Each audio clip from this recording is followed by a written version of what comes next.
Au nom du Père et du Fils et du Saint-Esprit. Amen.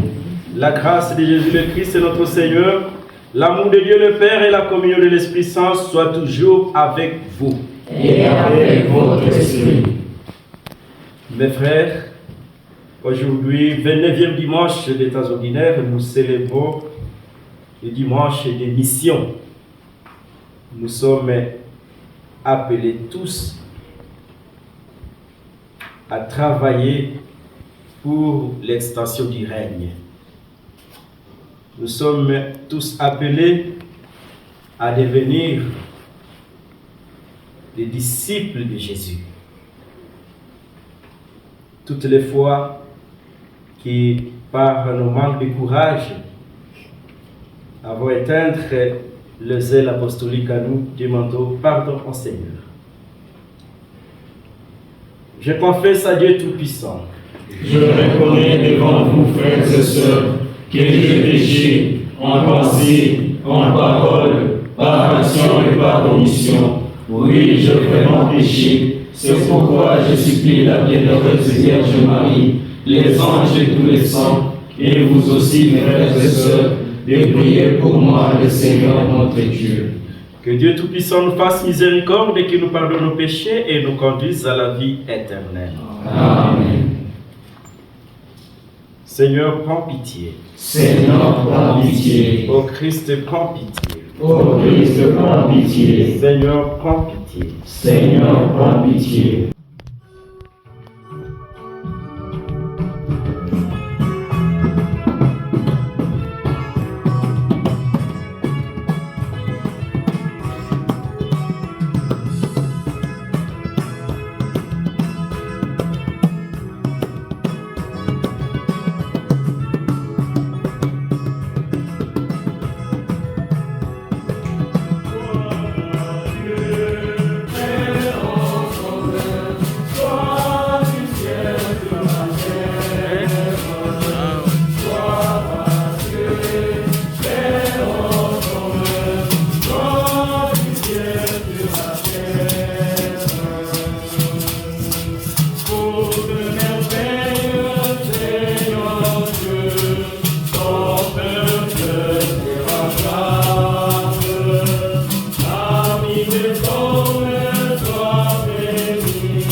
Saint, fais-nous toujours agir pour toi d'une volonté ardente et servir ta gloire d'un cœur sans partage.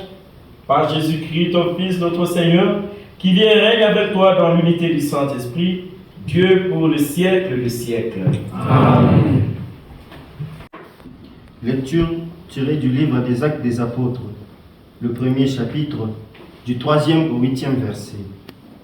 J'avais consacré mon premier livre, Théophile, à tout ce que Jésus avait fait et enseigné depuis le commencement jusqu'au jour où, après avoir donné dans l'Esprit Saint ses instructions aux apôtres et qu'ils avaient choisis, il fut enlevé.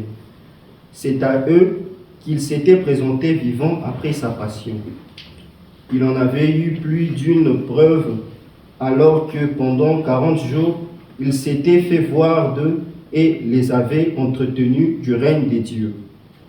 Au cours d'un repas avec eux, il leur recommanda de ne pas quitter Jérusalem, mais d'y attendre la promesse du Père, celle, dit-il, que vous avez entendue de ma bouche. Jean a bien donné le baptême d'eau, mais vous, c'est dans l'Esprit que vous serez baptisés d'ici quelques jours. Ils étaient donc réunis et lui avait posé cette question. Seigneur, est-ce que maintenant le temps où tu vas rétablir le royaume pour Israël? Il leur dit, vous n'avez pas à connaître le temps et le moment que le Père a fixé de sa propre autorité. Mais vous allez recevoir une puissance, celle du Saint-Esprit, qui viendra sur vous. Vous serez alors mes témoins à Jérusalem, dans toute la Judée et la Samarie, jusqu'aux extrémités de la terre. Parole du Seigneur. Nous rendons grâce à Dieu. Méditons cette lecture à l'aide du psaume 18. Je t'aime, Seigneur, ma force. Je t'aime, Seigneur, ma force. Le Seigneur est mon roc, ma forteresse et mon libérateur. Il est mon Dieu, le rocher où je me réfugie. Je t'aime, Seigneur, ma force. Mon bouclier, l'arme de ma victoire, ma citadelle. Loué soit-il, j'ai appelé le Seigneur et j'ai été vainqueur de mes ennemis. Je t'aime, Seigneur, ma force. Deuxième lecture. Lecture tirée de la première lettre de Saint Paul apôtre à Timothée. Le premier chapitre, le 8 premiers versets. Paul, apôtre du Christ Jésus, selon l'ordre de Dieu notre Sauveur et du Christ Jésus notre espérance, à Timothée, mon véritable enfant, dans la foi, grâce, miséricorde, paix, de la part de Dieu le Père et du Christ Jésus notre Seigneur. Selon ce que j'étais recommandé à mon départ pour la Macédoine, de mer à Éphèse pour enjoindre à certains de ne pas enseigner une autre doctrine et de ne pas s'attacher à de légendes et à de généalogies sans fin. Cela favorise la discussion plutôt que le dessein de Dieu qui se réalise dans la foi. Le but de cette injonction, c'est l'amour, qui vient d'un cœur pur, d'une promesse, d'une bonne conscience et d'une foi sincère. Pour être écartés de cette ligne, certains se sont égarés en un bavardage. Ils prétendaient être docteurs de la loi, alors qu'ils ne savaient ni ce qu'ils disent, ni ce qu'ils affirment si fortement. La loi, nous le savons en effet, est bonne, dans la mesure où on la prend comme la loi. En effet, nous comprenons bien pour les gens qui, insoumis et rebelles, les impies, le pécheur, les sacrilèges et profanateurs, parricides, de haie, mépris, matricides, de meurtrieux, de bauchés, des pratastes, marchands, d'esclaves ou menteurs. Parole du Seigneur. Nous rendons grâce à Dieu. Chers frères, levons-nous pour l'acclamation de l'Évangile.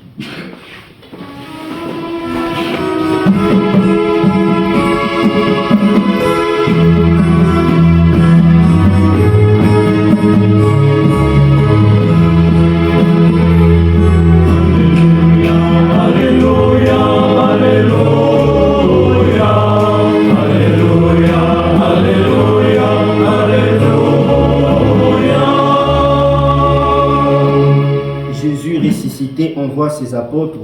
de toutes les nations, faites des disciples.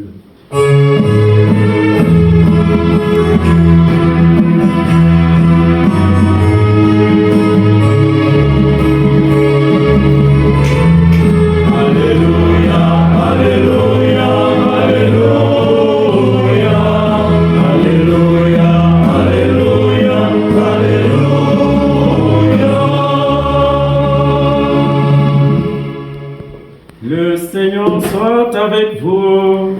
Et avec votre esprit. De Jésus-Christ selon saint Matthieu. Gloire à toi, Seigneur. Matthieu chapitre 28, du 16e au 20e verset. Au temps de Pâques, les 11 disciples s'en allèrent en Galilée, à la montagne où Jésus leur avait ordonné de se rendre. Quand ils le virent, ils se prosternèrent, mais certains eurent des doutes. Jésus s'approcha d'eux et leur adressa ces paroles. « Tout pouvoir m'a été donné au ciel et sur la terre. Allez donc, de toutes les nations, faites des disciples, baptisez-les au nom du Père et du Fils et du Saint-Esprit, et apprenez-leur à garder tous les commandements que je vous ai donnés.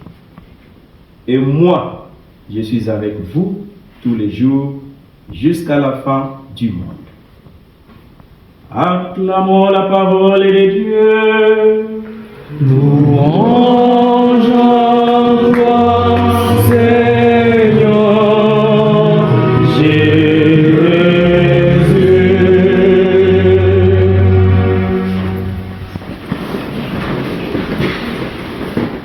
Mes frères, bonjour. Bonjour. Je vois très nombreux. Ça fait ma joie de me tenir devant vous, surtout à ce dimanche d'émission. Ça tombe bien à propos. Où je me tiens devant les jeunes qui veulent suivre le Christ, donc qui veulent accomplir la mission. Et aujourd'hui, c'est cette invitation. On nous appelle tous à accomplir la mission du Seigneur. Et quelle est cette mission? C'est d'annoncer le royaume. C'est d'annoncer l'évangile de Dieu, l'évangile du Christ. Dans l'évangile que nous venons de suivre, nous étions devant une discussion ou bien une rencontre entre les apôtres et le Christ. Le Christ se prépare pour monter au ciel. Mais pour que son nom soit connu par toutes les nations, il faut qu'il y ait des gens qui veulent justement à parler aux autres. Et ce sont les apôtres. C'est pourquoi, avant de partir, il les envoie. Il les rassure d'abord de son pouvoir, qui est celui qui a le pouvoir. Il a le pouvoir sur la terre et dans le ciel. Et alors, avec le pouvoir qu'il a, il les envoie de faire de toutes les nations ses disciples. Et voilà la mission principale que nous avons aussi. Faire de toutes les nations les disciples de Jésus-Christ. Et comment il faut transformer le peuple en disciples? C'est par le sacrement. C'est pourquoi il leur a dit, baptisez-les au nom du Père et du Fils et du Saint-Esprit. Mais le baptême ne suffit pas. Nous sommes déjà tous baptisés. J'espère. Oui. Vous êtes déjà tous baptisés. On peut avoir un aspirant non baptisé. Baptisez-les au nom du Père et du Fils et du Saint-Esprit. Mais le baptême ne suffit pas. Qu'est-ce qu'il faut encore ajouter? Et apprenez-leur à faire quoi? À garder tous les commandements. Tous les commandements que je vous ai donnés. Voilà la dernière condition. Après être baptisé, il faut garder les commandements. Il faut garder les commandements de Dieu et les commandements du Christ. Comment est-ce que le Christ a résumé les commandements?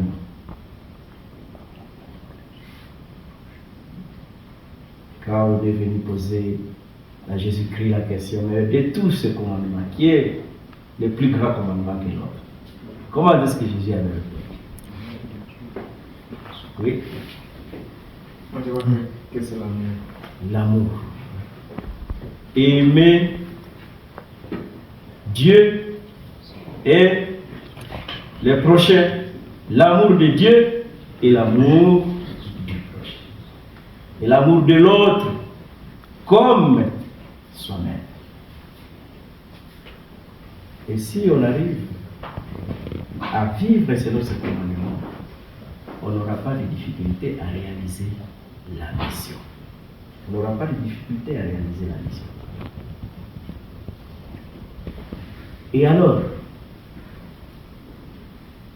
après avoir appris tout cela, nous tous nous sommes déjà baptisés et nous connaissons déjà les commandements. Quelle est notre manière de vivre? Comment est-ce que nous conformons notre vie à cette parole? Déjà parlant des commandements, l'amour de Dieu, l'amour de l'autre, je pense que comme aspirant, on vous a déjà parlé un peu de notre charisme. Parce que nous, comme assomptionnistes, la manière dont nous devenons des disciples parmi le peuple, c'est par notre charisme, c'est par notre devise, notre manière de vivre. Et notre charisme, notre devise, c'est quoi? L'extension du règne de Dieu à nous et autour de nous.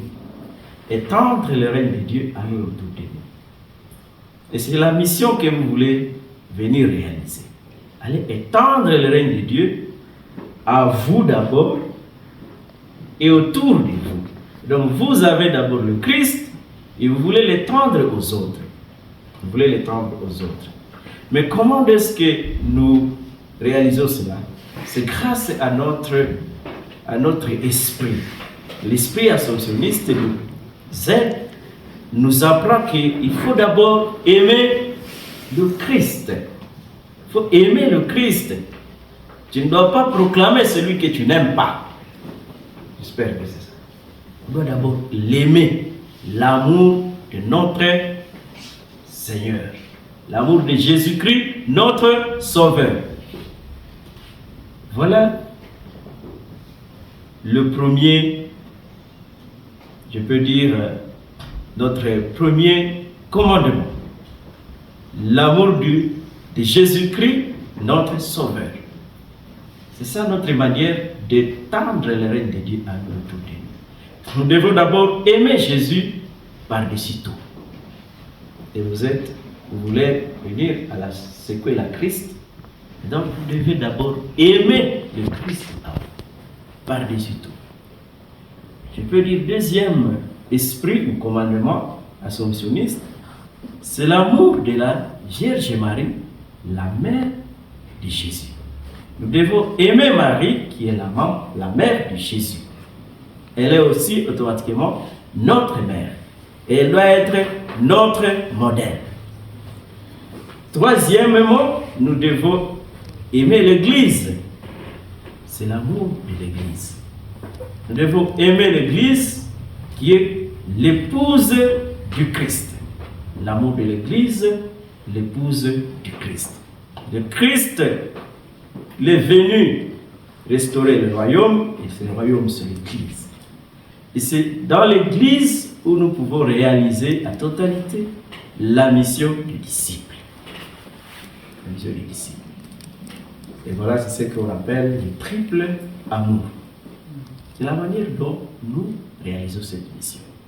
Et j'espère que vous voulez devenir des assomptionnistes, c'est pour vivre réellement ce charisme et pour travailler pour notre devise, que le règne de Dieu soit réel en nous d'abord et autour de nous. Et pour ça, chaque assomptionniste, et je vais dire chaque aspirant assomptionniste, a le devoir de s'aimer dans les cœurs et dans les âmes des autres le Christ. Allez s'aimer le Christ dans les âmes de vos frères et de vos sœurs. Et non pas aller éteindre le Christ. Il y a étendre et éteindre. On peut croire qu'on est en train d'étendre le règne, entre-temps qu'on est en train de l'éteindre.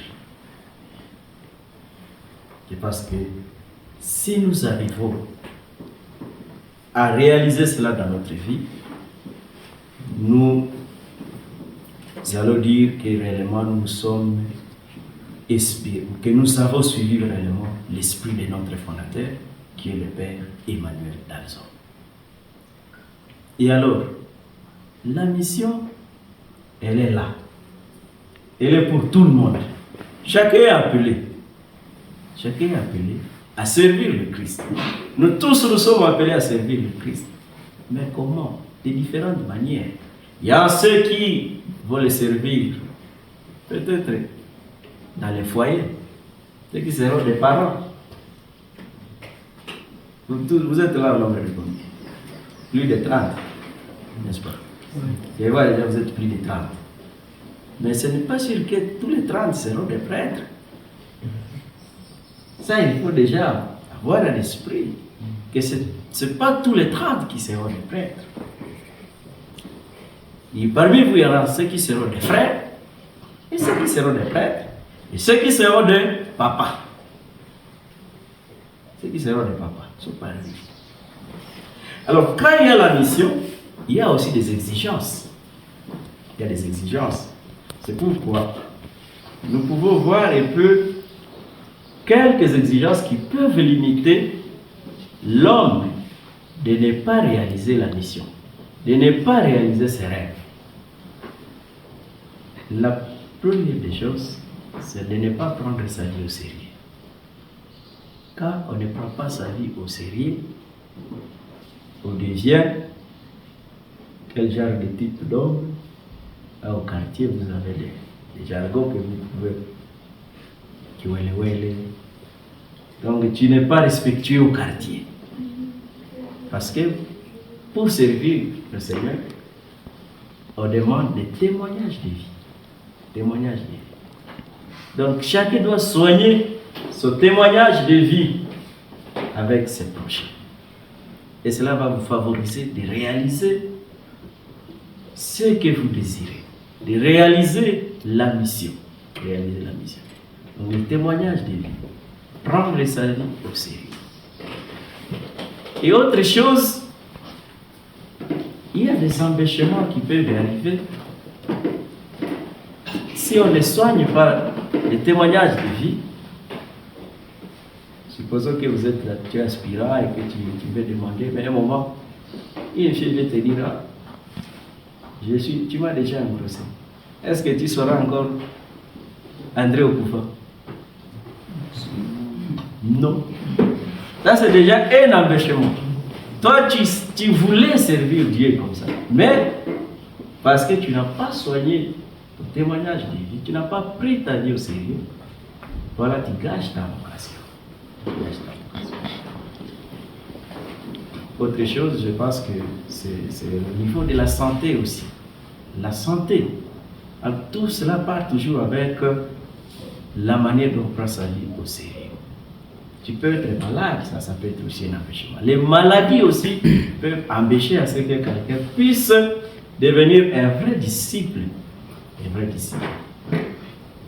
Il y en a aussi la capacité intellectuelle. J'espère que vous avez déjà parlé des critères, par exemple. À chaque congrégation, il y a des critères. Il y a des critères. Par exemple, l'Assomption, nous avons le critère d'âge. Automatiquement, tu as déjà un empêchement. Tu as déjà un empêchement. Toi, tu désirais, mais il y a quelque chose qui t'empêche avant d'entrer.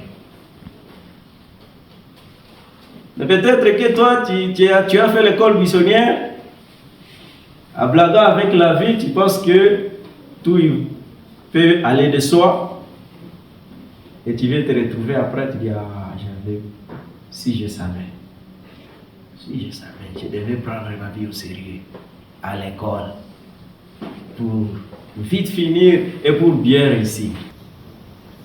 Shalom. Shalom. Je suis en train de vous montrer tout ça, que ce qui est essentiel pour servir le Seigneur.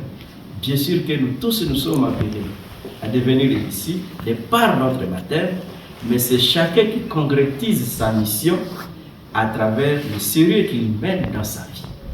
À travers le sérieux qu'il mène dans sa vie. Et étant qu'aspirant assomptionniste, apprenez déjà dans tout ce que vous faites. Vos gestes, vos paroles, votre manière de parler, votre manière de marcher, votre manière même de manger, votre manière de regarder. Posez-vous la question, est-ce que je viens de s'aimer le Christ dans les âmes de partout où je viens de passer, où j'ai arraché le Christ qui était déjà semé? Demandons la grâce au Seigneur qui nous aide tous à travailler pour l'extension du règne, de son règne, et que nous devenions des vrais ouvriers du royaume. Le Seigneur soit avec vous. Et avec votre esprit. Prions pour le pasteur de l'Église, en fait qu'ils trouvent auprès de Dieu la vraie sagesse pour exercer leur mission confortablement. Prions le Seigneur. Seigneur, écoute-nous, Seigneur, exauce-nous. Prions pour notre pays, longtemps déchiqueté par de guerres, en fait qu'il trouve la paix véritable auprès du prince de la paix. Prions le Seigneur.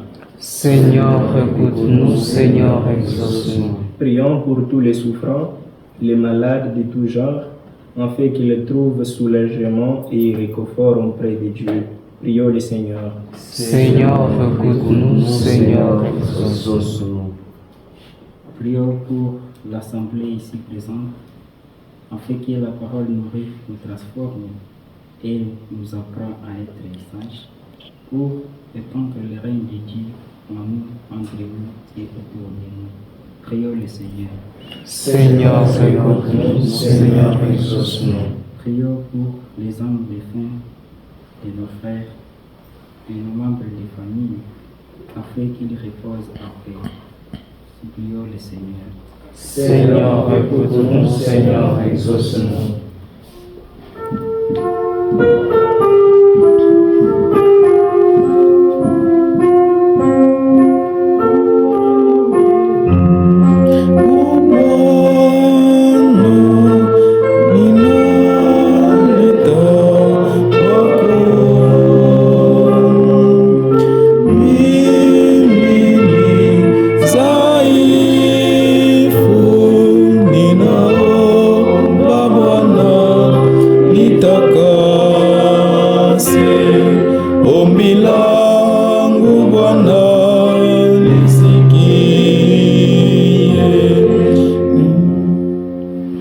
À tes fidèles Seigneur, tends une main secourable, qu'ils te cherchent de tout cœur et voient exaucer leur juste demande par le Christ notre Seigneur. Amen. Prions Seigneur, que cette nourriture pour le salut éternel nous fasse progresser dans la foi véritable. Par le Christ notre Seigneur. Amen. Le Seigneur soit avec vous. Et avec votre esprit. Que Dieu Tout-Puissant vous bénisse, celui qui est Père, et Fils et Esprit Saint. Amen. Allez dans la paix du Christ. Nous rendons grâce à Dieu. Bon dimanche à tout le monde. Merci. Merci.